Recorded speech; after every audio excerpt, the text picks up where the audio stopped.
सहनाववतु सहनौ भुनक्तु सह वीर्यं करवावहै तेजस्विनावधीतमस्तु मा विद्विषावहै। ओम शांति शांति शांति।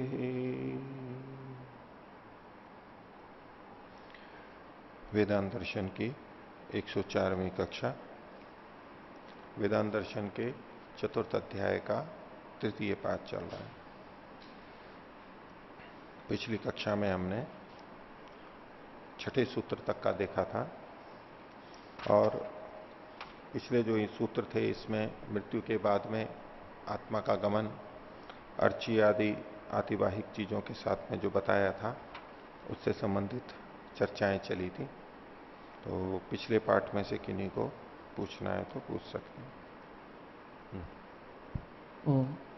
आचार्य जी 240वें पृष्ठ में भाष्य की जो पहली पंक्ति है इसमें पीछे से जो वचन है स एतम देवयानम पंथानम आपद्य अग्निलोकम आगच्छति स वायुलोकम।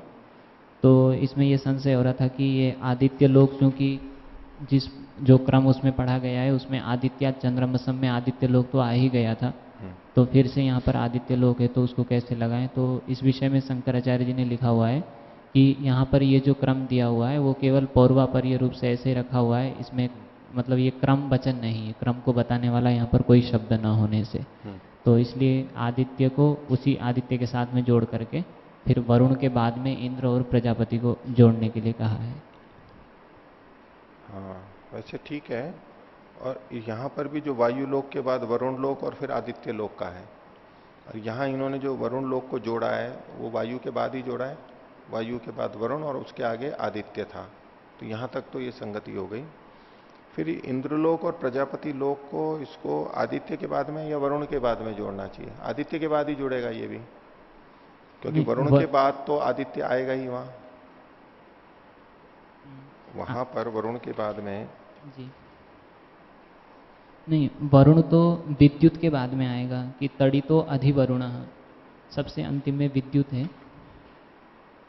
हाँ सबसे अंतिम में विद्युत है तो उसके बाद में वरुण कहा है, तो फिर वरुण के बाद में इंद्र और प्रजापति दोनों आ जाएंगे। वरुण के बाद में इंद्र और प्रजापति को ये ले रहे हैं। ठीक है, यहाँ कोई अलग से तो इन्होंने संकेत नहीं किया, पर ठीक है अगर उस तरह से आ रहा है तो वरुण के बाद में इनको ले लेंगे। ठीक है जी आचार्य जी। और दूसरा इसमें था चौथा सूत्र है, इसमें एक आतिवाहिका तल्लिंगात ये सूत्र। तो इसमें जैसे आतिवाहिका से इन्होंने जो भाष्यकार हैं इसके उन्होंने भी यहाँ पर जो अर्चिर आदि जो मार्ग बताए गए हैं उनको ही लिया हुआ है, और शंकराचार्य जी ने भी ऐसा ही व्याख्यान किया हुआ है। और यहाँ पर जो तल्लिंगात शब्द दिया हुआ है तो उस लिंग को दिखाते हुए भी स एनन ब्रह्म गमयति में जो गमयति पड़ा हुआ है उसी को लिंग के रूप में प्रस्तुत किया है। तो यदि उसको लिंग मानते हैं तो यहाँ पर कोई सूक्ष्म शरीर को बताने वाला कोई शब्द तो है नहीं स एनन ब्रह्म गमयति में। तो इसमें उनको अर्ची आदि को भी ब्रह्म की तरफ ले जाने वाला मानते हुए उनको भी आतिवाहिकों में ग्रहण कर सकते हैं, कोई आपत्ति नहीं, और यहीं पर ही ग्रहण किया है। लेकिन इन्होंने ही भाष्य के अंत में देखिए पृष्ठ 240 के अंत में लिखा है मानसो देह उक्ता सच सूक्ष्म देह, ये जो ले जाता है इन्होंने बाद में, और आतिवाहिक सूक्ष्म देह सांख्य शास्त्रीय वर्णित था। आतिवाहिक शब्द से सांख्य में सूक्ष्म शरीर को लिया। तो ठीक है, सामान्य रूप से ये सभी आतिवाहिक हो गए, सूक्ष्म शरीर भी आतिवाहिक हो गया, अर्चिर आदि भी आतिवाहिक हो गया, जो उनको आगे आगे लेकर के जा रहा है। यहाँ जो उन्होंने अतिवाह का किया अप्रबाध अबाध प्रवाहो अग्रे अग्रे गमन प्रवाह इत्यादि जो लिखा है उस दृष्टि से इसको ठीक कह सकते हैं। और वहां उन्होंने अतिवाह का मतलब था कि जो अतिक्रमित करके जाता है, एक शरीर से दूसरे शरीर में जाता है, उस दृष्टि से तो सूक्ष्म शरीर का है। ठीक है इसको। और एक आचार्य जी 238वें पृष्ठ में तीसरे पाद का पहले सूत्र उसके भाष्य की चौथी पंक्ति में एक वचन आया है छांदोग्य उपनिषद का तद्य इत्थम विदुर ये च इमे अरण्ये श्रद्धा तप इति उपासते। तो इसमें जो अंतिम वचन है स एनान ब्रह्म गमयति, तो यहाँ पर स एनान ब्रह्म गमयति में जो सत्यव्रत जी वाली वो पुस्तक है उपनिषद की, उसमें ऐसा दिया हुआ है कि वो ये जो सांसारिक लोग हैं उनको ब्रह्म गमयति, ब्रह्म की तरफ ले जाता है। परंतु यहाँ पर जो एनान शब्द पढ़ा हुआ है ये अनुवादेश में होता है, अर्थात जिसके बारे में पहले कोई कथन किया गया हो फिर उसके बारे में कुछ कह रहे हैं तब एनान शब्द का प्रयोग होता है। ठीक है। तो यहाँ पर उन जो ते शब्द से पहले जिसको कहा था उन्हीं को लेना चाहिए। जो अरण्य में है, ठीक है, संगत तो अधिक वही है, उसी तरह लेना चाहिए। तो सह मतलब फिर ये अमानव तत्पुरुष, ये जो अमानव है विद्युतम तत्पुरुषो अमानव स एनान, ये जो अमानव पुरुष है ये उनको, ये जो अरण्य में श्रद्धा तप आदि करते हैं उनको ले जाता है। ठीक है। और कोई बात किन्हीं को पूछनी है तो आगे देखिए, चौथे अध्याय के तृतीय पाद का 7वां सूत्र प्रारंभ करते हैं। तो अभी पीछे जो प्रसंग आ रहा था उसमें ब्रह्मलोक ये शब्द आ रहा था। ब्रह्मलोक, उसको ब्रह्मलोक को ले जाता है, कहीं आता था ब्रह्म को ले जाता है, ब्रह्म की प्राप्ति कराता है। तो ये ब्रह्मलोक क्या चीज है, ब्रह्म से अतिरिक्त ये ब्रह्मलोक क्या चीज है, इस विषय में कुछ अलग अलग दृष्टिकोण यहां पर आगे कहे गए हैं। तो 7वां सूत्र देखिए, कार्यम बादरी अस्य गति उपपत्ते है। बादरी का मत है कि ये जो ब्रह्मलोक है ये कार्य है।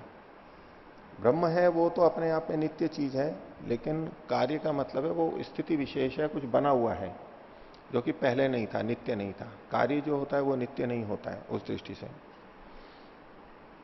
क्योंकि वहां पर गति की उपपत्ति हो रही है, उस वहां तक पहुंच रहे हैं। तो ब्रह्म है, यदि ब्रह्मलोक का मतलब ब्रह्म ही लेंगे तो फिर गति कहने का मतलब ही नहीं है, क्योंकि वो तो सर्वव्यापक है। इसलिए ब्रह्मलोक कोई स्थिति विशेष, कोई स्थान विशेष लेना चाहिए, ये बादरी का मत है। भाष्य में देखिए, यच्च उक्तम उभय व्यामोहात अनंतरम, दोनों यानी ज्ञानेन्द्रियों और कर्मेंद्रियों के समूर्छन के बाद में, इकट्ठा हो जाने पे, बंध जाने के बाद, वैद्युतेन तेजो धर्मेण प्रेर्यमाणा, वैद्युत तेज धर्म से प्रेरित होते हुए ते आत्मानो ब्रह्म गमयंती, वो आत्मा को ब्रह्म की तरफ ले जाते हैं। और उसके लिए वचन दिया, चंद्रमसो वैद्युतम तत्पुरुषो अमानव स एनान ब्रह्म गमयति, वो इनको ब्रह्म की ओर ले जाता है। अत्र ब्रह्म गंतव्यम उक्तम, यहां पर गंतव्य के रूप में ब्रह्म का उल्लेख किया गया है। तन्न परम ब्रह्म परमात्मा, तो ये जो ब्रह्म शब्द है इससे परब्रह्म परमात्मा का ग्रहण नहीं करना चाहिए। ब्रह्मलोक से ब्रह्म यानी परमात्मा का ग्रहण नहीं करना चाहिए। किंतु ब्रह्मलोकाख्यम कार्यम अस्ति इति बादरी आचार्यो मन्यते, यहां पर ब्रह्म का मतलब है ब्रह्मलोक, जो कि कार्य है, बना है, कभी बनाया गया है, स्थिति विशेष है, उसका ग्रहण करना चाहिए, ऐसा बादरी आचार्य मानते हैं। क्यों? कुतः अस्य गत्युपपत्ते है, अस्य यथोक्तस्य ब्रह्मणो ब्रह्मलोकस्य गमनोपदेश उपपत्तुम अर्हति, क्योंकि ये जो ब्रह्म कहा गया अर्थात ब्रह्मलोक कहा गया, उसी के लिए ही गमन का उपदेश हो सकता है। जब ये कहा गया कि ये आतिवाहिक शरीर उसको ब्रह्म की तरफ ले जाता है, ब्रह्म ले जाता है, तो ये जो गमन हो रहा है यहां से वहां ले जा रहा है, तो जिस जगह पे ले जा रहा है वो कार्य ब्रह्मलोक है, वो ही संभव है। न सर्वगतस्य पर ब्रह्मण, यदि ब्रह्म का मतलब पर ब्रह्म लिया जाए तो वो यहां पर संगत नहीं होगा। क्यों नहीं होगा? क्योंकि परमात्मा तो सब जगह है, फिर ऐसे में अतिवाहिक शरीर से इसको ले जाने वाली बात यहां नहीं घटेगी, ले जाने वाली बात नहीं घटेगी, यहां पर संगति नहीं होगा वहां पर। लेकिन ले जाने का चूंकि लिखा हुआ है, वो जा रहा है, इसका मतलब है कि ये ब्रह्म के अतिरिक्त कोई चीज है, ये इनका तर्क है, बादरी आचार्य का मत है। और इसकी पुष्टि के लिए वो अगला सूत्र दे रहे हैं, विशेषी तत्वाच्च, 8वां सूत्र, कि यहां पर ब्रह्म को विशेषित भी किया गया है। विशेष स्पष्ट रूप से कथन भी किया गया है। अथच यथैव बृहदारण्यकोपनिषदि विशेषितम अस्ति ब्रह्मलोक शब्देन। तो बृहदारण्यक में ये का ये वाक्य, लेकिन वहां पर ब्रह्मलोक शब्द पढ़ा गया है। पीछे जो उदाहरण दिया था छांदोग्य का, वहां पर स एनान ब्रह्म गमयति, ब्रह्म केवल लिखा हुआ था। और बृहदारण्यक में क्या लिखा है? पुरुषो मानस एत्य ब्रह्मलोकान गमयति, ब्रह्मलोकों की तरफ ले जाता है। तो ये विशेषित कर दिया गया, ब्रह्म लोक, केवल ब्रह्म नहीं है, और ब्रह्म को विशेषण लेते हुए लोक स्थान विशेष का कथन कर दिया गया। तो ये कार्य रूप में हुआ। तो पुष्टि कर रहे हैं कि जहां केवल ब्रह्म लिखा हुआ है वहां भी ब्रह्मलोक ही ग्रहण करना चाहिए, क्योंकि दूसरी जगह स्पष्ट रूप से ब्रह्मलोक शब्द लिखा गया है, विशेषित किया गया है, तभी ये गमनागमन संभव है। और इसी की पुष्टि में आगे कह रहे हैं, यद्यवम तरही कथम ब्रह्मलोकाय ब्रह्म शब्द छांदोग्योपनिषदि प्रयुक्त ब्रह्म गमयति। तो प्रश्नकर्ता ये कह रहा है कि यदि यहां पर ब्रह्मलोक ही अर्थ है, जो पीछे छांदोग्य का वचन था स इनान ब्रह्म गमयति, यहां पर ब्रह्म शब्द से ब्रह्मलोक का ही ग्रहण यदि था, तो उसके लिए कह रहे हैं कि ब्रह्मलोक के लिए ब्रह्म शब्द का प्रयोग क्यों कर दिया उन्होंने? तो अगर ब्रह्मलोक ही कहना था तो ब्रह्मलोक ही कह देते, केवल ब्रह्म शब्द का प्रयोग क्यों किया, ये प्रश्न किया। ब्रह्म गमयति इत्युच्यते। इसके समाधान में बादरी के मत में जो ये चल रहा है उसका वो ही बादरी के मत में समाधान किया जा रहा है। नवा सूत्र, सामीप्यातु तद व्यपदेश, समीपता के कारण से ये कथन कर दिया गया है कि ब्रह्मलोक और ब्रह्मलोक के बाद में ब्रह्म की प्राप्ति होती है, ऐसा मान करके कह रहे हैं। और ब्रह्मलोक के बाद में शीघ्र ही ब्रह्म की प्राप्ति होती है, तो इनकी चूंकि निकटता है, इसलिए ब्रह्मलोक को भी ब्रह्म शब्द से कह दिया गया। भाष्य देखिए, अत्र सामीप्यम काल दृष्टिया न तो देश दृष्टिया। काल की दृष्टि से अर्थात जीवात्मा मुक्त जो हो रहा है वो ब्रह्मलोक को प्राप्त होगा और उसके बाद में तत्काल बाद में ब्रह्म को प्राप्त होगा। इस दृष्टि से काल समान है, उनका काल बिल्कुल पास पास में।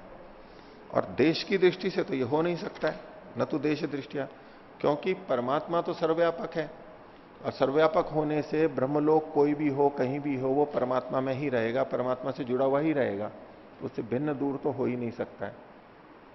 तो वो तो अंदर ही है उसके।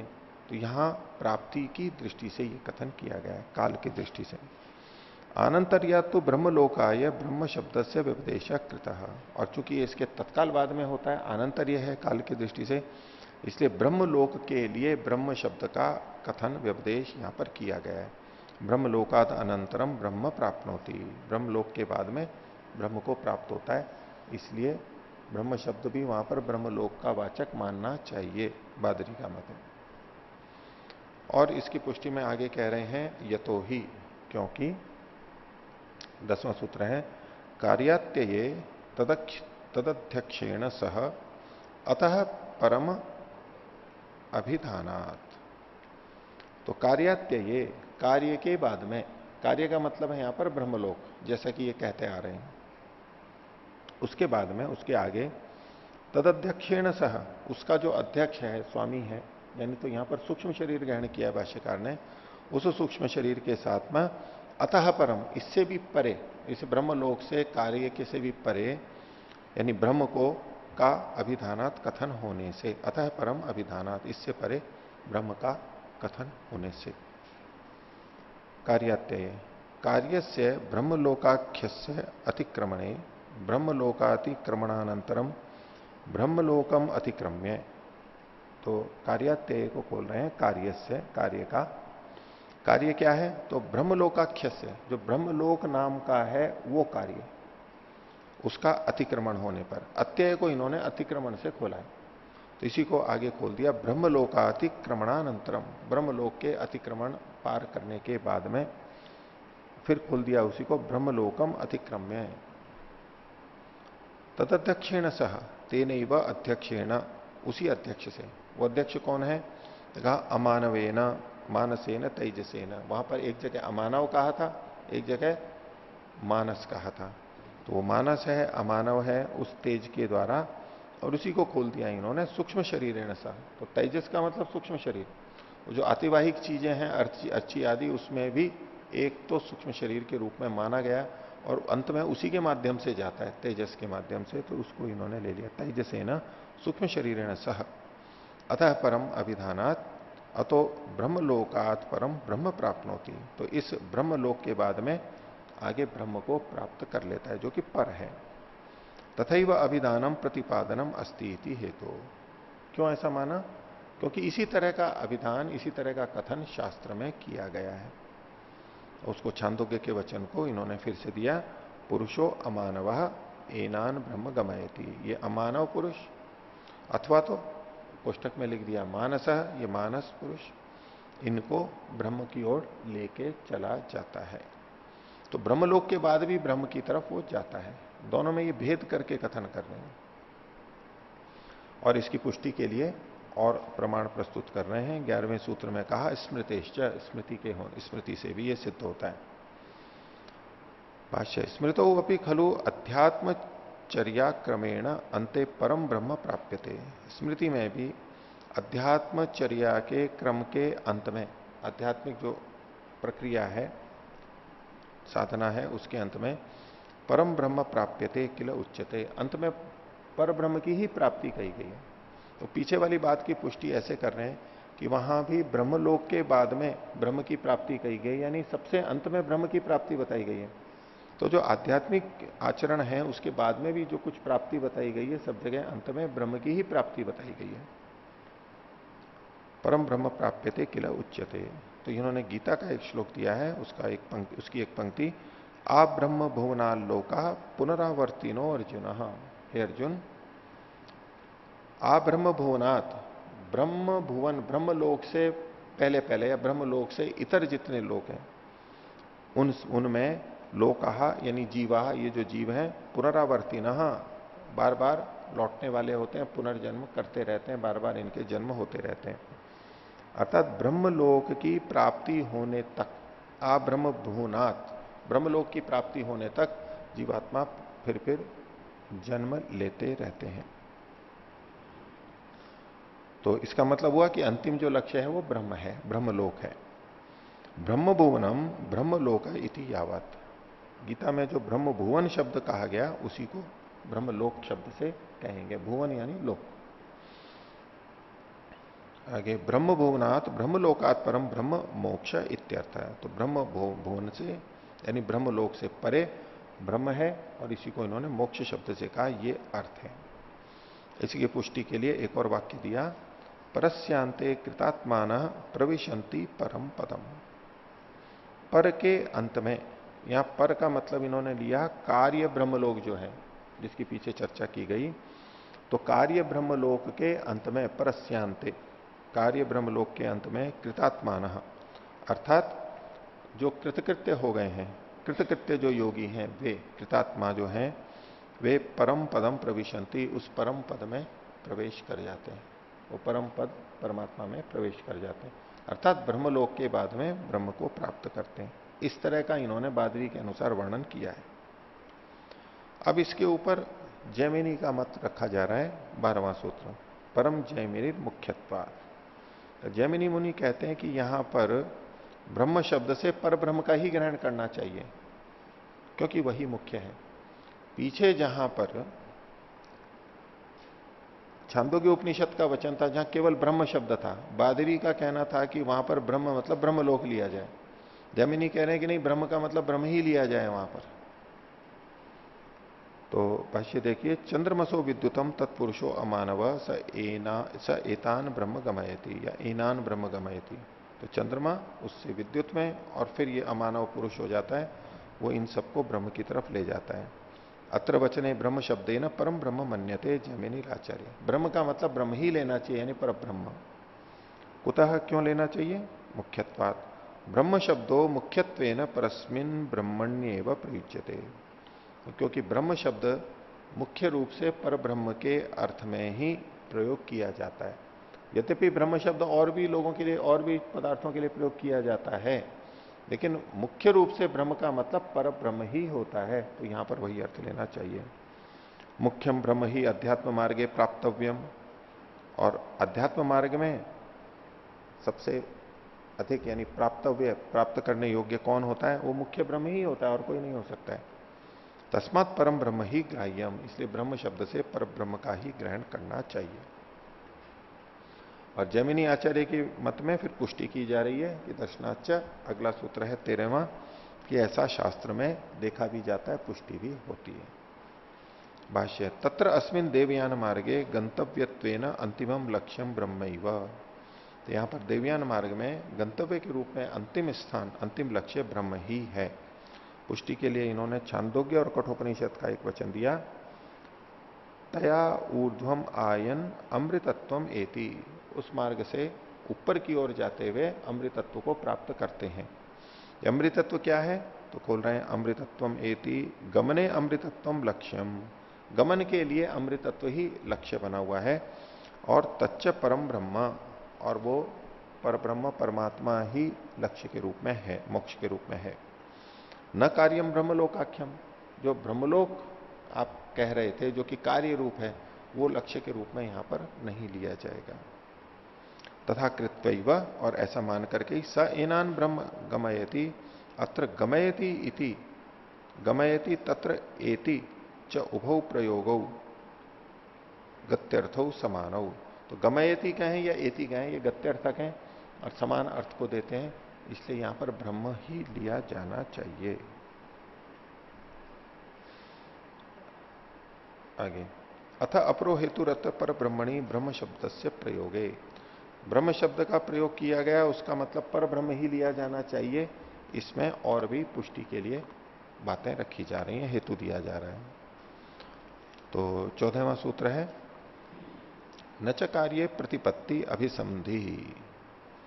तो जो कार्य है यानी ब्रह्मलोक है, उसमें तो प्रतिपादन की योजना संभव ही नहीं है। अगर उस कार्य यानी ब्रह्मलोक को ही यहां पर लक्ष्य के रूप में कहा जाए तो वहां तो फिर संगति लगेगी ही नहीं। भाष्य, तथा च कार्य, कार्य को खोल दिया, ब्रह्मलोके न यथोक्त श्रुति प्रतिपादन से योजना संभव, जो श्रुति में प्रतिपादित योजना है, कथन किया गया है ऐसा ऐसा करेंगे तो ये होगा, वो ब्रह्मलोक में तो घट ही नहीं सकती है, वो ब्रह्म में ही घटती है। उक्तम ही श्रुतौ, जैसे कि श्रुति में कहा गया है, वही पहले वाले वचन दिए इन्होंने, तदीय इत्थम विदुर्ये च इमे अरण्ये श्रद्धा तप इति उपासते ते अर्चिशम पुरुषो अमानव स एनान ब्रह्म गमयति। एक ये वचन छांदोग्य का, और दूसरा बृहदारण्य का, ते य एवं एतद विदुर ये चामी अरण्य श्रद्धाम सत्यम उपासते ते अर्ची। तो यहां पर जो अरण्यवास की बात कही उसको खोलते हुए कह रहे हैं कि अरण्यवास क्या है? तो अरण्यवास है नागरिक भोजन आच्छादन परित्याग। जंगल में रहने का मतलब है जो नगर का भोजन है और नगर का जो आच्छादन है यानी तो वस्त्र आदि पहनना है, उसको छोड़ देते हैं। तो जंगल में जाते हैं तो फिर वो कंदमूल खाते हैं, जंगल की चीजें खाएंगे। और जंगल में रह करके भी अगर मंगल कर रखा है उन्होंने, तो फिर तो वो जंगल में रहना नहीं हुआ, वो केवल पर्यावरण की शुद्धि की दृष्टि से वहां पर जाके रह लेंगे, स्वास्थ्य लाभ और जो भी है। लेकिन यहां खाना पीना जंगल वालों की तरह से, शहर वालों का नहीं। चरक में भी एक जगह आता है, उसमें उन्होंने ग्राम्य भोजन को निषेध करने के लिए कहा। ग्राम्य भोजन मतलब ये नगर का जो भोजन है ये सब, उसको छोड़ करके, और उसको बहुत प्रशंसा लिख रखी है उन्होंने। इस ग्राम्य भोजन को छोड़ करके जो जंगल वाला भोजन लेते हैं तो उसमें व्यक्ति की योग्यता बहुत बढ़ जाती है, इस तरह का कथन है। भौतिक क्षमता है और है, स्वास्थ्य है, वो अप्रतिम हो जाती है। जो तो अरण्यवास को अर्थ खोल दिया, फिर कहा श्रद्धा तपह सत्यानुष्ठानम च पर ब्रह्मोपासका नाम एवं कृत्यम। ये जो सारा वर्णन किया गया, विधि बताई गई, ये विधि तो ब्रह्मोपासकों की बताई गई है, ब्रह्मोपासकों का कृत्य बताया गया, न कार्य ब्रह्मोपासका नाम भवितुमर्हति। ये जो सारी विधियां ये कार्य ब्रह्म के उपासकों की नहीं, पर ब्रह्म के उपासकों की है। जो परमात्मा की उपासना करते हैं वो इस तरह से एकांत में जा करके रहते हैं और अपना व्यवहार करते हैं। सूर्य द्वारे न ते विरजा प्रयांति यत्रामृत स पुरुषो ही अव्ययात्मा। तो सूर्य के द्वारा, सूर्य मार्ग से वो ये लोग प्रयांति जाते हैं दोष रहित होकर के। कहा? जहां वो अमृत है, सब पुरुषो ही अव्यय आत्मा, वह नाश रहित पुरुष है। तो ये जो वर्णन किया जा रहा है, ये ब्रह्म का किया जा रहा है, ब्रह्मलोक का नहीं किया जा रहा है। कार्य रूप ब्रह्मलोक का कथन नहीं है, ये तो ब्रह्म का कथन है। अत्रापि स्पष्टम एवं अरण्ये श्रद्धा तप प्रभृत्यनुष्ठानाम सूर्य द्वारेण अमृतम ब्रह्म प्रति गमनम उक्तम। तो इस वचन से भी स्पष्ट ही ये जो श्रद्धा तप आदि का अनुष्ठान कहा गया है, वो भी सूर्य द्वार से अमृत को यानी ब्रह्म को प्राप्त करते हैं, उसी तरफ इनका गमन कथन किया गया है। तो अंतिम लक्ष्य के रूप में ब्रह्म ही यहां पर उक्त है। यद्येषा विशुद्ध गुण प्रतिपत्ति ही कार्य ब्रह्म प्राप्त स्यात् तरी परब्रह्म प्राप्त कीदृशी सा अन्य विधि प्रतिपत्ति। एक प्रश्न इन्होंने उठाया कि अभ्युपगम से है कि यदि मान भी लें कि अरण्य में ये तप श्रद्धा आदि जो करते हैं, ये सब विधियां ब्रह्मलोक की प्राप्ति के लिए कही गई हूं, मान के चलते हैं, यानी ये जो गुणों की प्राप्ति है, विशुद्ध गुण की प्रतिपत्ति है, ये पर ब्रह्मलोक की प्राप्ति के लिए कही गई हो, तो फिर ब्रह्म की प्राप्ति के लिए और कौन सी बात कही गई है? क्योंकि ब्रह्म की प्राप्ति के लिए फिर कुछ और बातें कही गई होनी चाहिए, वो तो अलग से मिलती नहीं है। तो इससे भी यही सिद्ध होता है कि ये सारी ब्रह्म की प्राप्ति के लिए ही कहे गए हैं, ब्रह्मलोक के लिए नहीं कहे गए। न ही अन्य काचित श्रूयते तस्मात् परब्रह्म प्राप्ति प्राप्यत्वेन उक्तम। तो न ही अन्य काचित श्रूयते, बड़ा ऊ कर लीजिए, इसलिए परब्रह्म प्राप्तव्य, परब्रह्म ही प्राप्यत्व के रूप में, प्राप्य होने के रूप में यहां पर कहा गया है। नहीं कार्यम ब्रह्मलोकाख्यम कल्पनीयम अत्र, ब्रह्मलोक नाम का, ब्रह्मलोक की कल्पना यहां पर नहीं करनी चाहिए। तो बादरी का जो मत था, जिसमें उन्होंने ब्रह्म और ब्रह्मलोक से ब्रह्मलोक का ही कथन किया था, उसका इन्होंने निषेध किया है कि ब्रह्म ही प्राप्त करने योग्य है। शंकर भाष्य का कुछ विवेचन कर रहे हैं। शंकर भाष्य सूत्रम इदम बादरी मत खंडनाय व्याख्यातम। तो शंकर भाष्य में इस सूत्र को बादरी मत के खंडन के लिए प्रयुक्त किया गया है। हाँ ठीक है, शंकर भाष्य सूत्रम इदम बादरी मत मंडनाय व्याख्यातम, बादरी के मत के मंडन के लिए कहा गया है। किंतु सूत्र शैलिया तद अयुक्तम एवं, सूत्र की शैली से तो ये ठीक नहीं। क्यों? प्रक्रियते ही जैमिनी मतम, क्योंकि पीछे 12वें सूत्र में परम जैमिनीर मुख्यत्वात, ये जैमिनी का मत प्रचलन में आ रहा है, प्रकृत है। परम जैमिनीर मुख्यत्वात, और फिर दर्शनाच ये 13वां सूत्र, और फिर न च कार्य प्रतिपत्ति अभिसंधि ये 14वां सूत्र। इत्यत्र चकारस्तु दर्शनाच इति सूत्रेण से संबध्यते हेतु प्रदर्शने। ये जो च कहा गया न च, ये और एक हेतु प्रस्तुत किया गया पीछे वाली बात को बताने के लिए। तो ये तो जैमिनी का मत है, और जैमिनी का मत होगा तो वो बादरी का खंडन करेगा, बादरी का मंडन करने वाला नहीं होगा वो।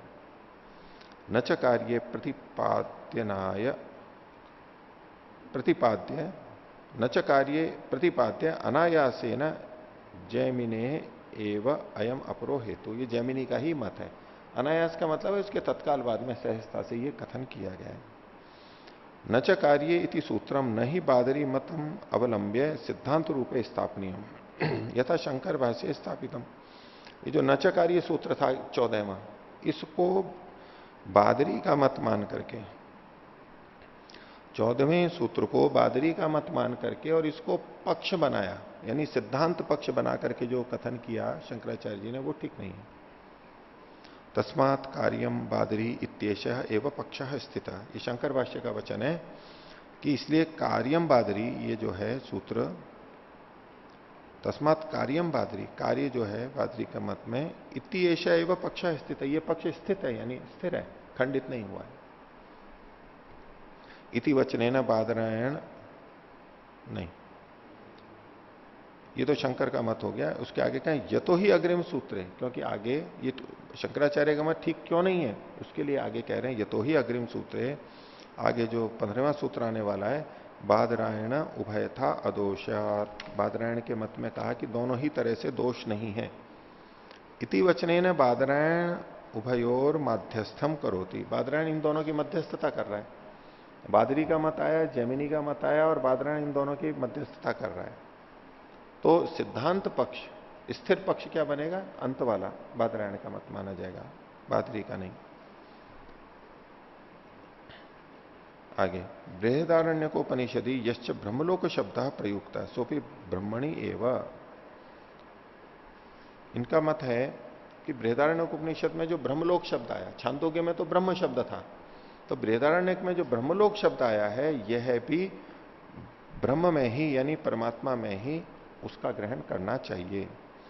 क्यों? तस्य कार्य प्रतिपत्ति अभिसंदेह असंभवात एवं, क्योंकि कार्य के रूप में उसकी प्रतिसंधि यानी योजना हो ही नहीं सकती, वो तो परमात्मा नित्य है, कार्य के रूप में नहीं हो सकता है।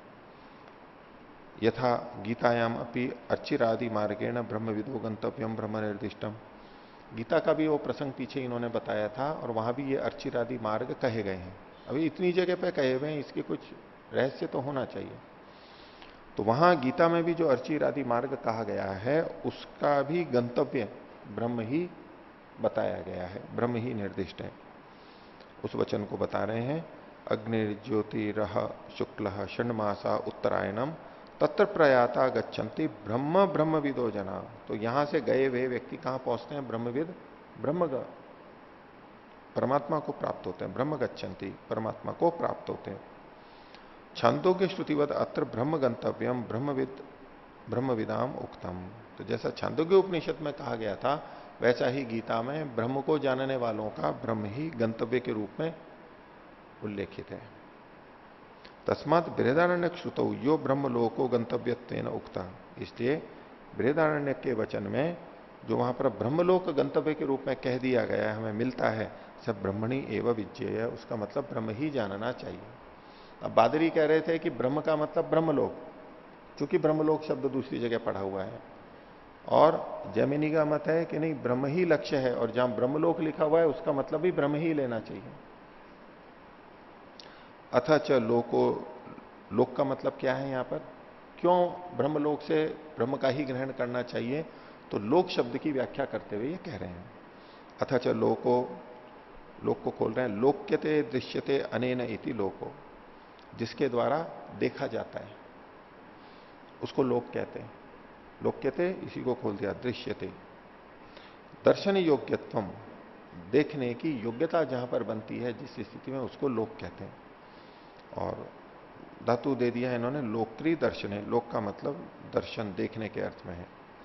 ब्रह्मणो लोको ब्रह्मलोको, ब्रह्म का जो लोक है उसको ब्रह्मलोक कहते हैं। और उसका मतलब क्या होगा?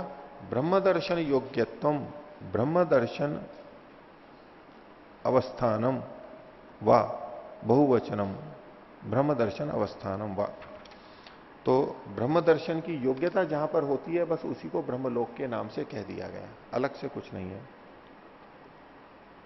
ब्रह्म के दर्शन का अवस्थान जहां पर होता है।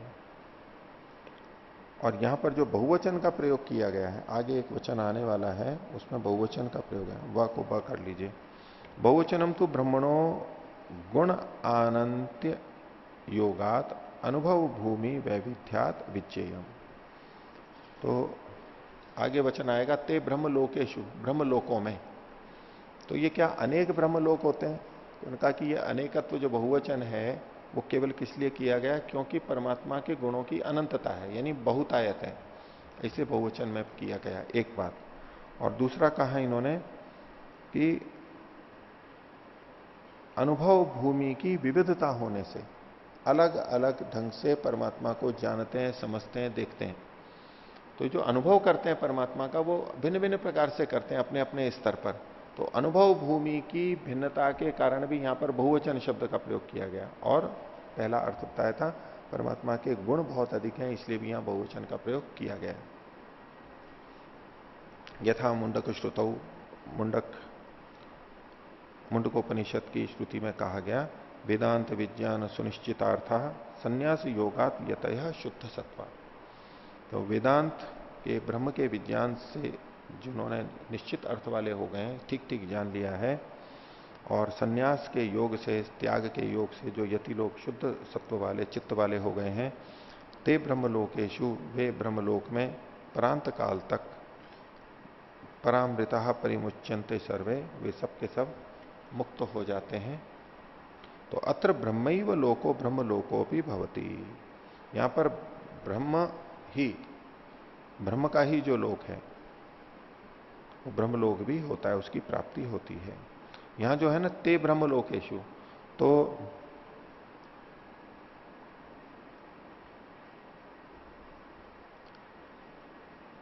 ब्रह्मलोक में परमात्मा का जो लोक है वो परमात्मा ही है। तद्यथा दूसरा एक उदाहरण दिया इन्होंने कठोपनिषद का, सर्वे वेदा यत पदम आमनंती तपांसी सर्वाणी च यद बदंती।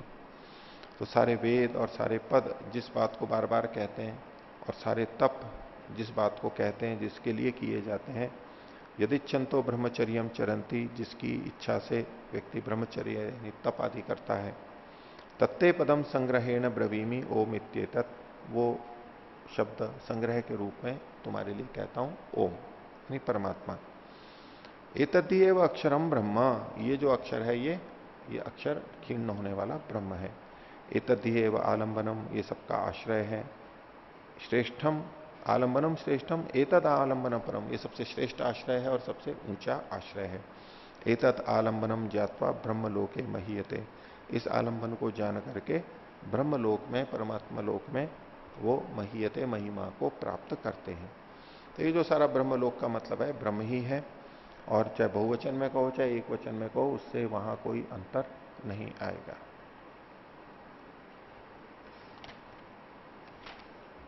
आगे तो पीछे बादरी और जैमिनी का मत आ गया, अब इसमें सामंजस्य की बात कही जा रही है कि कैसे संगति लगेगी। अधुना बादरी जैमिनी मतयो हो, तो ये बादरी जैमिनी मतयो, ये ता एक अतिरिक्त आ गया।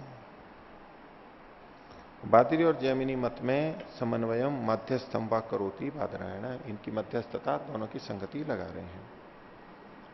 तो 15वां सूत्र है, अप्रतीक आलंबनात् नयति बादरायण उभयथा अदोषात तत्कृतुश्च। कहते हैं कि जो अप्रतीक के आलंबन से ब्रह्म की प्राप्ति होती है, अप्रतीक के आलंबन से, पीछे प्रतीक के आलंबन की बात कही गई थी, यानी मूर्ति के आलंबन की बात कही गई थी। तो यहां पर जो अप्रतीक का आलंबन है, अप्रतीक का आलंबन है कि जो मूर्ति की उपासना नहीं करते, यानी निराकार की उपासना करते हैं, उनके लिए कहा गया, उनको ये उपासना वहां तक, ब्रह्म तक ले जाती है। बादरायण का मत है। और उभय था अदोषा, दोनों ही तरह से इसमें कोई दोष नहीं है। यानी जो बादरी और जैमिनी का मत है, उन दोनों की संगति लगाते हुए कहा कि इसमें कोई दोष नहीं है।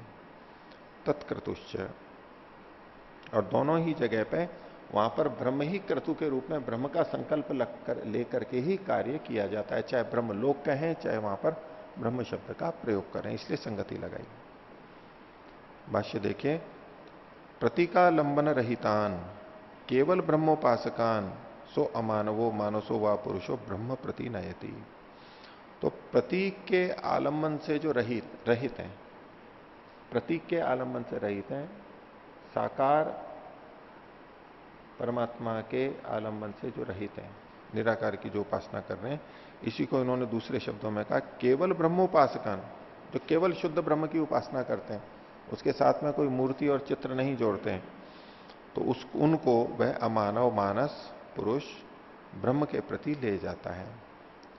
न प्रतीकोपासकान, न ही प्रतीके ब्रह्मोपासना संभवती, जो प्रतीक की उपासना करते हैं, मूर्ति पूजा करते हैं, उनको ये ब्रह्म तक नहीं ले जाता, क्योंकि प्रतीक में ब्रह्म की उपासना संभव ही नहीं है। वहां ब्रह्म की उपासना नहीं, उस प्रतीक की ही उपासना चल रही होती है। उक्तम ही पूर्वम, जैसा कि पहले भी कहा गया था, न प्रतीके न ही सा, वो परमात्मा प्रतीक में है ही नहीं, उसे वो प्रतीक को परमात्मा नहीं समझना चाहिए। ब्रह्मोपासना खलु द्विविधा भवती निर्गुणा सगुणा च। अब ब्रह्म की उपासना जो अप्रतीक आलंबन से है, अप्रतीक का आलंबन करके ब्रह्म की उपासना की जाती है, वो दो प्रकार की होती है। लोगों के मन में जो ये बात रहती है कि जब परमात्मा निराकार है तो उसका ध्यान कैसे करेंगे, इसलिए साकार का ध्यान करना चाहिए, प्रतीक को तो सहायक के रूप में लेना चाहिए, ये जो बात रहती है, उसके उत्तर के रूप में यह है कि ब्रह्म की तो अप्रतीक ही उपासना करनी चाहिए, और उसमें आधार क्या बनेगा, तो सगुण और निर्गुण, ये दो तरह से उपासना की जाती है। इसलिए इन्होंने कहा ब्रह्मोपासना खलु द्विविधा भवती निर्गुणा सगुणाच। तत्र ब्रह्मणि तद्भिन्नानाम वस्तुनाम गुण राहित्येन, तो ब्रह्म में ब्रह्म से भिन्न वस्तुओं के गुण की रहितता जब कही जाती है, जो गुण परमात्मा में नहीं है उनका परमात्मा में न होने का कथन करते हुए जब उपासना की जाती है तो वो निर्गुण उपासना है। ये परमात्मा इस गुण से रहित है, परमात्मा इस गुण से रहित है इत्यादि जो कथन होते हैं वो निर्गुण उपासना है। इसके लिए इन्होंने कुछ प्रमाण दिए हैं, वचन दिए हैं। अकायम अप्रणम, यजुर्वेद में जो कहा, तो जब ये अकायम कहा तो उसमें काय की रहितता, काय के गुणों की रहितता कही गई, तो ये भी निर्गुण उपासना हो गई। अप्रणम, वो व्रण से रहित है, घाव से रहित है, जब ये कथन किया जाएगा तो घाव व्रण वहां नहीं है, ये निर्गुण उपासना हो गई। इसी तरह उपनिषद के वचन में कहा अशब्दम, शब्द से रहित है, तो ये भी शब्द का निषेध किया जा रहा है। अस्पर्शम, स्पर्श से रहित है। अरूपम, रूप से रहित है। अव्ययम, जो व्यय को, क्षय को प्राप्त नहीं होता है इसलिए उसको अव्यय कहा गया। तथा अरसम, रस से रहित है। नित्यम अगंधवच्च, और सदा ही वो गंध से रहित है। और कहा गया अपाणिपादो, वो पैर और हाथ से रहित है, हाथ पैर से रहित है। तो यहां भी निर्गुण उपासना की जा रही है कि ये वस्तुएं, ये गुण परमात्मा में नहीं है। इत्येवं निर्गुणा भवती उपासना। अब सगुण उपासना का वर्णन कर रहे हैं। अथ शुद्धम कविर मनीषी स्वयंभू, वो परमात्मा शुद्ध है, कवि है, चिंतनशील है, मनन करने वाला है। कवि का मतलब क्रांत दृष्टा है, मनीषी मतलब मनन करने वाला है। स्वयंभू, अपने आप में स्वयं में स्थित है। अमृत है, रस से तृप्त है, सच्चिदानंद स्वरूप है, सृष्टिकर्ता, व्यापको, नियंता इत्यादि गुणयुक्ता सगुणा, इनको सगुण उपासना कहते हैं। उभय विधास्ते ब्रह्मोपासका भवंती, और ये चाहे सगुण उपासना कर रहे हो चाहे निर्गुण उपासना कर रहे हो, ये दोनों ही ब्रह्म के उपासक कहलाते हैं। और अप्रतीक का आलंबन है यहां पर, प्रतीक के आलंबन को छोड़ करके ये दोनों उपासना करते हैं। ते ही ब्रह्म प्राप्नुवंती इति बादरायणो मन्यते, तो ये दोनों ही ब्रह्म की प्राप्ति करते हैं, ऐसा बादरायण का मत है। ये सगुण निर्गुण शब्द लोक में, पौराणिक जगत में साकार निराकार के रूप में प्रचलित हो गया है। वो सीधे सीधे पूछते हैं कि भाई आप सगुण ब्रह्म के उपासक हैं या निर्गुण ब्रह्म के उपासक हैं? तो वहां उनका अर्थ होता है सगुण मतलब तो साकार, रूप सहित। तो रूपवान ये गुण सहित कथन हुआ, और अरूप मतलब निराकार, रूप रहित, वो निर्गुण का हुआ। शब्द तो ठीक है वहां पर सगुण निर्गुण के लिए, रूप वाला तो सगुण होगा और रूप रहित निर्गुण होगा। लेकिन सगुण निर्गुण का मतलब वो केवल इतने ही लेते हैं और बाकी चीजें नहीं लेते हैं। तो यहां ये जो लौकिक रूप से सगुण का अर्थ रूप सहित कहते हैं, तो रूप तो परमात्मा में होता ही नहीं है, इसलिए वो जिस तरह से सगुण की उपासना, साकार की उपासना को करते हैं, सगुण उपासना से लेते हैं, वो तो वास्तव में है ही नहीं, वो तो मिथ्या ज्ञान है। लेकिन जो गुण परमात्मा में है उनको लेकर के जब हम ध्यान करते हैं वो सगुण उपासना कहलाती है। तो इन दोनों को ही वो ब्रह्म की तरफ ले जाता है, ऐसा बादरायण आचार्य मानते हैं। अतएव उभयथा अदोषात, तो इसलिए दोनों ही तरह से कोई दोष नहीं है। दोनों तरह से कैसे? तो उभयथा को खोला उन्होंने, कार्यम ब्रह्मलोकम प्राप्नुवंती, ये उपासना उनको कार्य यानी ब्रह्मलोक की प्राप्ति करा देती है, ये भी ठीक है। और ब्रह्म वा प्राप्नुवंती थी, अथवा तो ब्रह्म को प्राप्त कर देती हैं। इति उभयथा प्रकारेण बादरीर जैमिनी मतयोर न दोषो अस्ति, इसमें दोनों में ही कोई दोष नहीं है। आप उसको ब्रह्मलोक की प्राप्ति कह दीजिए या ब्रह्म की प्राप्ति कह दीजिए, कोई भेद नहीं है, एक ही बात है। तस्मात, इसलिए तत्क्रतु च उभयत्र ही उपासक तत्क्रतु, इसलिए दोनों ही जगह पे, यानी तो सगुण उपासना और निर्गुण उपासना दोनों ही जगह पे तो परमात्मा का उपासक है वह तत्क्रतु। तत्क्रतु को इन्होंने खोल दिया, तत्क्रतु तो सूत्र का भाग है, इसको उन्होंने खोल दिया ब्रह्मक्रतु। तत् का मतलब ब्रह्म लिया है, ब्रह्म ही क्रतु है। और क्रतु को इन्होंने आगे खोल दिया ब्रह्म संकल्पी, दोनों ही जगह ब्रह्म का संकल्प करता है, मेरे को ब्रह्म को प्राप्त करना है। और ब्रह्म संकल्पी को और आगे खोल दिया ब्रह्मवर्ती भवती, ब्रह्म में वर्तन करने वाला, उसी की ओर जाने वाला होता है। ब्रह्मलोको ब्रह्म दर्शन भूमि, और ब्रह्मलोक क्या है? ब्रह्म को देखने की भूमि है, आधार है। ब्रह्मलोको ब्रह्म दर्शन भूमि, इसी को आगे खोल दिया ब्रह्म दर्शन योग्यत्व।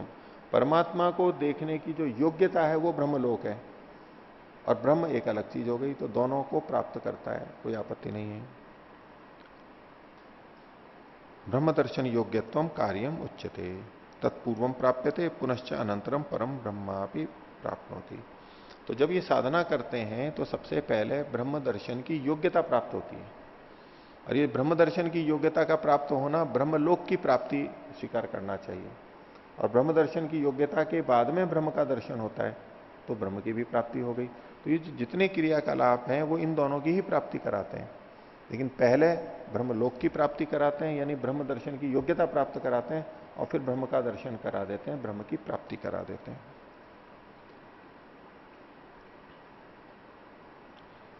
तथा चौक्तम, जैसा कि कहा गया, कार्यात्यये तदध्यक्षेण सहात परम अभिधानात। पीछे जो ये 10वां सूत्र आया था उसकी दृष्टि से कहा कि कार्य का अत्यय हो जाने पर, भूमि से ऊपर जाने पर, उसके अध्यक्ष के साथ में वो पर ब्रह्म की प्राप्ति करा देता है। ते ब्रह्मोपासका पूर्वम ब्रह्म दर्शन योग्यत्व ब्रह्म दर्शन भूमि व प्राप्नोन्ति। ब्रह्म के उपासक पहले ब्रह्म दर्शन की योग्यता को, यानी ब्रह्म दर्शन की भूमि को, स्थिति को प्राप्त कर लेते हैं। तदनंतरम तादात्म्येन ब्रह्म अनुभवंती, और उसके बाद में एकत्व के रूप में ब्रह्म का अनुभव करते हैं। इति उभयो कथनम निर्दोषम, दोनों का ही कथन निर्दोष है, दोनों ही तरह से स्वीकार किया जा सकता है। और इसका उपसंहार करते हुए अंतिम सूत्र में कहते हैं विशेषम च दर्शयति। ये श्रुति दर्शयति विशेषता को यहां पर बताती है, स्पष्ट करती है। श्रुति खलु विशेषम च दर्शयति, श्रुति विशेष को दिखाती है। विशेषम दर्शयति को खोल रहे हैं विशेषेण स्पष्टयति ब्रह्म वा ब्रह्म लोको वा उभयम एकमेव इति मंतव्यम। श्रुति इसको स्पष्ट करती है कि ब्रह्म कह लो चाहे ब्रह्मलोक कह लो, एक ही बात है। यह छांदोग्य श्रुतौ, छांदोग्य श्रुति में जो कहा था, ये चे में अरण्य श्रद्धा तप इति उपासते ते अर्चिषम अभिसंभवंती सब पुरुषो अमानवा सब ब्रह्म गमयति। यहां ब्रह्म शब्द पे केंद्रित है, वचन तो ये पहले आ ही चुका है। तो यहां तो ब्रह्म शब्द, ब्रह्म की प्राप्ति कही गई। ये जो श्रुति विशेष को दिखाती है उसका यहां पर कथन कर रहे हैं। और इति ब्रह्म शब्देन तथा बृहदारण्यक श्रुतौ च, बृहदारण्यक में कहा वही वचन है, ते या एवं एतद विदुर ये चामी अरण्ये श्रद्धा सत्यम उपासते ते अर्ची अभिसंभवंती पुरुषो मानस एत्य ब्रह्मलोकान गमयति। यहां पर ब्रह्मलोक शब्द आया, तो इति ब्रह्मलोक शब्द निर्दिशति, ब्रह्मलोक शब्द को कहा गया। प्रक्रिया वो की वही है, एक जगह ब्रह्म शब्द कहा गया, एक जगह ब्रह्मलोक कहा गया।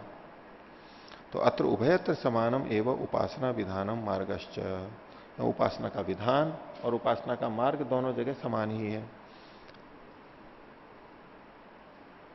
समान तस्य समाने नैव फलेनापि भवितव्यम, जब विधान समान है, मार्ग समान है, तो उसका फल भी समान ही होना चाहिए। एक युक्ति से इन्होंने बात रखी, प्रक्रिया सारी वो की वही है, इसलिए ब्रह्म कहो चाहे ब्रह्म लोक कहो, एक ही बात है। और जबकि वो पीछे क्या कह रहे थे, ब्रह्म शब्द को देख करके कह रहे थे कि ब्रह्मलोक का भी ब्रह्म ही अर्थ लेना चाहिए, और दूसरे कह रहे थे कि नहीं वहां ब्रह्मलोक है इसलिए ब्रह्म शब्द से ब्रह्मलोक का ग्रहण करना चाहिए। तो या तो केवल ब्रह्म का करो चाहे ब्रह्मलोक का करो, तो कहें कि दोनों एक ही बात है, चाहे ब्रह्म कह लो चाहे ब्रह्मलोक कह लो, इसमें कोई अंतर नहीं आता है। योग शिविरों में कई बार ये प्रश्न पहले बहुत उठता रहता था। वो कहते हैं कि जी ईश्वर की प्राप्ति अंतिम लक्ष्य है, फिर कहते हैं जी मोक्ष की प्राप्ति अंतिम लक्ष्य है। वो वास्तव में अंतिम लक्ष्य क्या है? मोक्ष अंतिम लक्ष्य है या ईश्वर अंतिम लक्ष्य है? स्वामी जी, स्वामी सत्यपति जी इसको लेकर के अनेक बार चर्चा किया करते थे। इन दोनों में अंतर क्या है? एक ही बात है या अलग अलग है? तो शब्द की दृष्टि से तो अलग अलग है ही।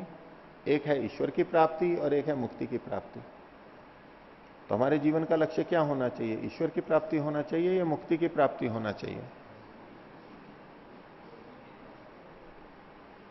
तो भिन्नता तो है इसके अंदर। और परमात्मा की प्राप्ति यानी ईश्वर की प्राप्ति होने के बाद ही मुक्ति की प्राप्ति होती है, ये भी ठीक है। तो इनमें कारण कार्य संबंध है, एक दृष्टि से बोल रहा हूं अभी। तो तमेव विदित्वा अति मृत्यु में थी, परमात्मा को जान करके ही मृत्यु से परे जाता है, यानी मुक्ति को प्राप्त करता है, और कारण कार्य का संबंध है, इस दृष्टि से भिन्न है। लेकिन फिर भी उनको एक कहा जाता है कि इतनी निकटता है, किसी ने ब्रह्म को प्राप्त कर लिया, ईश्वर को प्राप्त कर लिया, तो मुक्ति को तो प्राप्त कर ही लेगा, वो प्राप्त कर ही लेता है, इससे जुड़ी हुई चीज है, इसलिए दोनों एक हुए। और दूसरे ढंग से इसको यूं देखते हैं कि मुक्ति की प्राप्ति, तो मुक्ति की प्राप्ति का क्या मतलब है? मुक्ति की प्राप्ति का क्या मतलब है? तो मुक्ति में क्या हो जाता है? कोई बंधन से छूट जाता है, एक तो ये बात है, और क्या होता है? ये परमात्मा का आनंद मिलने लगता है, उसको ज्ञान मिलने लगता है। तो परमात्मा का ज्ञान और आनंद जो मिलता है वो परमात्मा की ही तो प्राप्ति है, परमात्मा के गुणों का मिलना परमात्मा की प्राप्ति है। तो इस दृष्टि से इनको कारण कार्य से भी समानता से भी ले सकते हैं, कारण और कार्य में अभेद मान करके। और जो मुक्ति है वो भी वास्तव में तो परमात्मा का ही पाना है वहां पर। अगर परमात्मा को हटा दिया जाए मुक्ति से तो फिर क्या है? वही देने वाला है, उसी में स्थित रहने वाले हैं, इसलिए दोनों में कोई भेद नहीं है। ऐसे ही यहां पर ब्रह्म और ब्रह्मलोक के बारे में चर्चा की गई। तो और किन्हीं को कुछ पीछे से पूछना है तो पूछिए, इस पाठ को तो इतना ही रखते हैं। ये चौथे अध्याय का तृतीय पाद समाप्त हुआ, चौथे पाद को फिर आगे देखेंगे। तो ये चौथे अध्याय का तृतीय पाद समाप्त हुआ, और इस विषय में किन्हीं को कुछ और पूछना है तो पूछ सकते हैं, बोलिए। ओम। आचार्य जी, सूत्र संख्या 11, इसमें आब्रह्म भुवना लोकाः पुनरावर्तति नोर्जुन, पुनरावर्ति नोर्जुन, इसमें आब्रह्म भुवनात्, यहाँ पर भुवन शब्द से लोक को लिए हैं। हाँ। तो आगे जो लोकाः पुनरावर्ति नोर्जुन है, उस लोकाः से क्या अर्थ लेंगे फिर? इसका जीवा अर्थ भी लेते हैं लोग, जीव। तो ब्रह्मलोक से भिन्न ब्रह्मलोक की प्राप्ति पर्यंत, एक इसका अर्थ क्या है? आ ब्रह्म भुवनात्, ब्रह्मलोक की प्राप्ति पर होने से पहले पहले तक, होने से पहले तक लोकाः मतलब जीव पुनरावर्ती होते हैं, बार बार जाता है। और अगर लोक का मतलब आप भुवन की दृष्टि से भी लेते हैं तो ब्रह्मलोक से पहले पहले बाकी लोक हैं, उन सब में तो पुनरावर्तन चलता रहता है, किसी भी लोक में हो, चाहे पृथ्वी लोक में या और हो, उस दृष्टि से भी ले सकते हैं, कोई बात नहीं। हाँ, ये ठीक है आचार्य जी। आगे यहाँ पर हम बादरायण का जो मत देखे हैं, उसके अनुसार उनका मत प्रारंभ में तो ये था कि ब्रह्मलोक में जाएगा, उसके बाद ब्रह्म की प्राप्ति। उसके बाद फिर जैमिनी जी का मत ये था कि ब्रह्मलोक अलग से कुछ नहीं है, सीधा ब्रह्म की ही प्राप्ति है वहां पर। फिर उन दोनों का समन्वय करने के लिए फिर अंत में बादरायण जी ने दोनों बात एक ही है इस तरह से कहे हैं। किंतु एक ही है मतलब तो उसमें भेद तो किया ही है उन्होंने। ब्रह्मलोक मतलब ब्रह्म दर्शन की योग्यता जी, इस रूप में उन्होंने वहां पर लिया है। अलग से कोई ब्रह्मलोक हो, जैसे कि स्वर्गलोक होता है, ब्रह्मलोक होता है, मुक्ति होती है, ऐसे कोई ब्रह्मलोक अलग से हो, ऐसा नहीं है कुछ, एक स्थिति विशेष केवल लिया। वो यही बात पूछ रहा था सर जी, क्योंकि अंतिम पंक्ति से ऐसा लग रहा था ब्रह्म प्राप्ति से पहले एक ऐसी स्थिति है, उसके बाद हमें ब्रह्म की प्राप्ति होती है। स्थिति मतलब केवल वो योग्यता ही है, और कुछ नहीं। योग्यता। तो इससे तो ऐसा लग रहा है कि बादरायण जी का ही मत ज्यादातर सिद्ध हुआ है।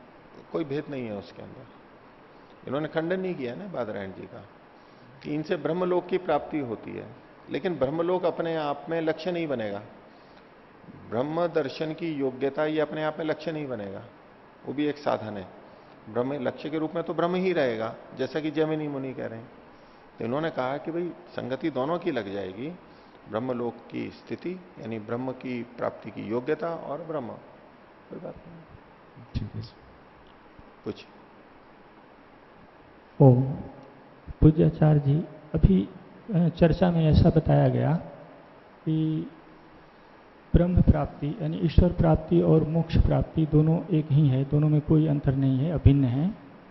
परंतु इसमें प्रश्न ये है, ब्रह्म प्राप्ति और ईश्वर प्राप्ति, ईश्वर प्राप्ति और ब्रह्म प्राप्ति या ईश्वर प्राप्ति या मोक्ष प्राप्ति, हाँ, तीनों एक ही है या दोनों? ब्रह्म प्राप्ति और ईश्वर प्राप्ति तो ब्रह्म और ईश्वर तो पर्यायवाची हो गए, तो वो तो कोई बात नहीं रही। जी, आप मुक्ति की प्राप्ति और ईश्वर की प्राप्ति जी। इस ये चर्चा को कह जी, सकते हैं। दोनों हाँ। एक हैं। इसमें प्रश्न ये है कि यदि कोई योगी असंप्रज्ञात समाधि में ईश्वर ब्रह्म साक्षात्कार तो कर लेता है, परंतु उसके अभिक्लेश पूर्णतः दग्धबीज नहीं होते हैं और इस बीच उसकी मृत्यु हो जाती है किसी कारणवश, तो उसे ईश्वर प्राप्ति तो हो गई है परंतु मोक्ष प्राप्ति तो नहीं होगी, तो ऐसी नहीं होगी। ठीक बात है, वो ठीक है कि ईश्वर साक्षात्कार तो हो गया उसको, लेकिन मुक्ति में जैसा होता है उस तरह का तो असंप्रज्ञात समाधि में नहीं स्वीकार किया जा सकता। ईश्वर की जो प्राप्ति है, पूर्णतया प्राप्ति है, वो तो मुक्ति में ही होगी। अभी जो होता है वो तो उससे नीचे का थोड़ी स्थिति है, लेकिन हाँ प्राप्ति उसको भी कहा जाता है। इसलिए वो कारण कार्य संबंधी तो बताया था कि ईश्वर की प्राप्ति कारण है और फिर मुक्ति की प्राप्ति उसका कार्य है। ईश्वर की प्राप्ति होने पर मुक्ति की प्राप्ति होती है, पर मुक्ति की जो प्राप्ति है वहां भी तो ईश्वर प्राप्ति है लक्ष्य के रूप में, लेकिन मुक्ति में जो ईश्वर प्राप्ति है वो भिन्न स्तर की है और समाधि में असंप्रज्ञात में जो ईश्वर की प्राप्ति वो भिन्न रूप में है। इस तरह से कुछ आचार्य जी, इसमें ब्रह्मलोक से ब्रह्म का ग्रहण करना बताया गया और फिर ब्रह्म शब्द से पर ब्रह्म, तो ब्रह्म और पर ब्रह्म में एक ही बात है। तो ऐसा क्यों कहा? नहीं, ब्रह्मलोक से ब्रह्म का ग्रहण किया मतलब वो पर ब्रह्म का ही ग्रहण है। पर ब्रह्म शब्द इसलिए इनको बोलना पड़ रहा है क्योंकि और भी चीजें ब्रह्म की तरह से हो सकती हैं, बड़ी बड़ी। ब्रह्म मतलब है व्यापक है, जो बहुत बड़ा है, जो बड़ा है वो ब्रह्म है। तो और चीजें भी हो सकती हैं, आकाश आदि, सूर्य आदि, इसको भी हम ब्रह्म कह सकते हैं एक पक्ष में। वैसे जब पर ब्रह्म कह देते हैं तो इसका मतलब है कि सबसे बड़ा जो है वो परमात्मा ही है, तो उसमें फिर संदेह नहीं रहता है। लेकिन यहां केवल ब्रह्म शब्द भी बोला जा रहा है, उसका मतलब पर ब्रह्म ही लिया जाना चाहिए। तो आज का पाठ इतना ही रखते हैं। प्रणाम करें।